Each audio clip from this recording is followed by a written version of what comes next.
Scope determines the accessibility, visibility of a variable. JavaScript has three types of scopes: block scope, function scope, global scope. Variables declared inside a curly braces block cannot be accessed from outside the block. Variables declared with the var keyword cannot have block scope. Variables declared inside a curly braces block can be accessed from outside.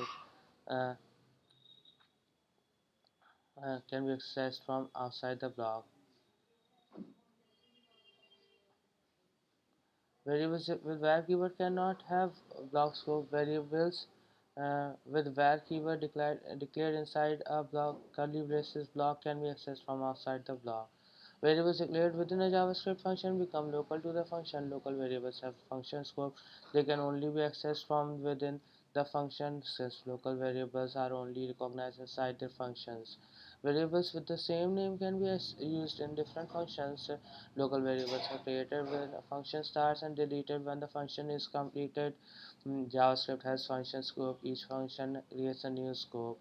Variables defined inside a function are not accessible, visible from outside the function. Variables declared with var, let, and const are quite similar when declared inside a function. They all have function scope. A variable declared outside a function becomes global. A global variable has global scope. All scripts and functions on a web page can access it. Advanced operators like assignment operator and other equality operator and increment operators uh, and other advanced operators. Arrays. The array object, as with arrays in the programming languages, enables storing a collection of multiple items under a single variable name and has members for performing common array operations. Objects. Spread syntax. The spread syntax allows iterable such as an array or string to be expanded in places where zero or more arguments for function calls or elements for array letters are accepted. In an object letter, the spread syntax involves the properties of an object and adds a key value pairs to the object being created. Spread syntax looks exactly like the rest syntax.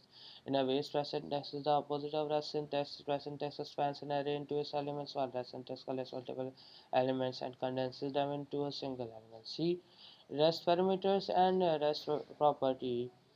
Rest parameter The rest parameter syntax allows a function to accept an indefinite number of arguments as an array, providing a way to represent variable functions in JavaScript. A function definition's last parameter can be prefixed with three dots, which will cause all remaining users applied parameters to be placed within an array object. A function definition can only have one rest parameter, and the rest parameter must be the last parameter in the function definition.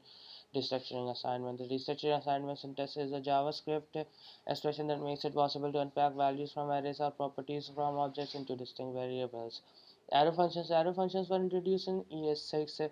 Arrow functions allow us to write shorter functions in text. Let my function is equal to AB uh, arrow A into B. Before arrow, hello is equal to function return hello world. With arrow function, hello is equal to parenthesis arrow return curly braces return hello world curly braces closed.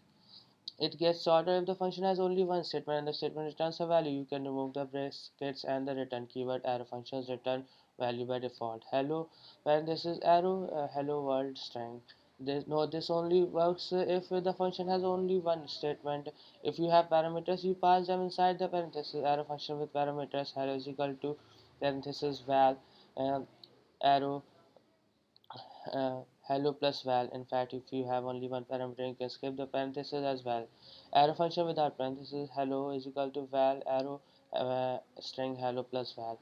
Arrow order functions in JavaScript functions are treated as first class citizens. We can treat functions as values and assign them to another variable, pass them as arguments to another function, or even return them from another function. This ability of functions to act as first class functions is what powers higher order functions in JavaScript.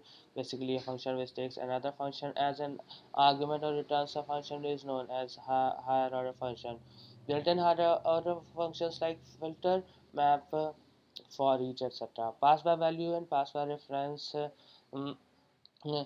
Primitive and non-primitive. In JavaScript, there are two main types of data: primitive and non-primitive, also known as reference types. The difference between them can affect how they behave when used with certain operators. Assignment operator. The assignment operator in JavaScript is the equal sign and is used to assign a value to a variable. When a primitive value is assigned to a variable, the value is copied to the variable. This means that the value stored in the variable is completely independent of the original value. For example, let x is equal to 5, let y is equal to x is equal to 10, console x output 10. This means that and console y output 5. In the example, x is assigned the value of 5 and then y is assigned the value of x. When the value of x is changed to 10, the value of y remains 5 because it was copied and stored in a separate memory location. However, when a non-primitive value is assigned to a variable, only a reference to the original value is stored in the variable. Uh, this means that any changes made to the value will be reflected in all variables and reference set. For example, let a is equal to 1 to 3 and let b is equal to a push 4 output console log a output 1 2 3 4 and console log b output 1 2 3 4. In the example, a is assigned an array containing the values 1 2 and 3 and b is then assigned the same to the same array as a. When the push method is called on a to add the value of 4 to the end of the array, this change is also reflected in b. This is because a and b are referenced in the same array in memory. Equality operator. The equality operator in JavaScript is the double equation equal sign equal equals when comparing two values using equality operator. JavaScript performs a type conversion, which means it attempts to convert one value to the type of other value before making the comparison. When comparing two primitive values using the equality operator, JavaScript compares their values. When comparing two parameter values using the equality operator, JavaScript compares their values. If the values are the same, result is true. For example, console log 5 equals to 5. Output true. In the example, the integer 5 and the string 5 are compared using the equality operator. The values are the same. The result is true. Or when comparing two non-primitive values using the equality operator, JavaScript compares the references.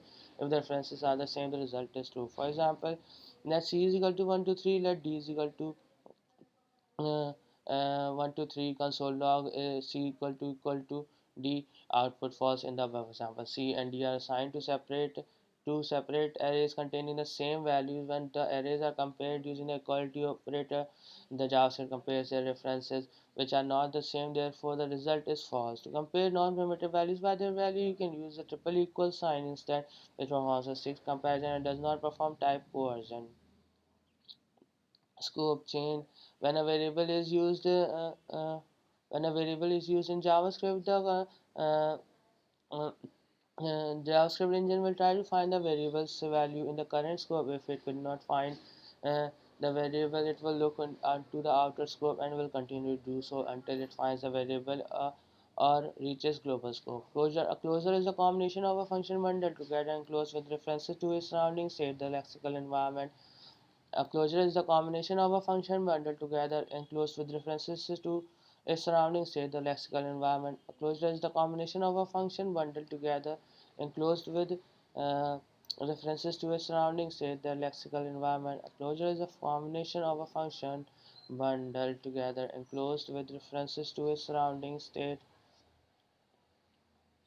uh, the lexical environment. In the reverse, a closure gives you access to an outer function scope from an inner function. A closure is a function having access to the parent scope even after the parent function has closed. First class functions. First class citizens of JavaScript functions. First class citizens of JavaScript.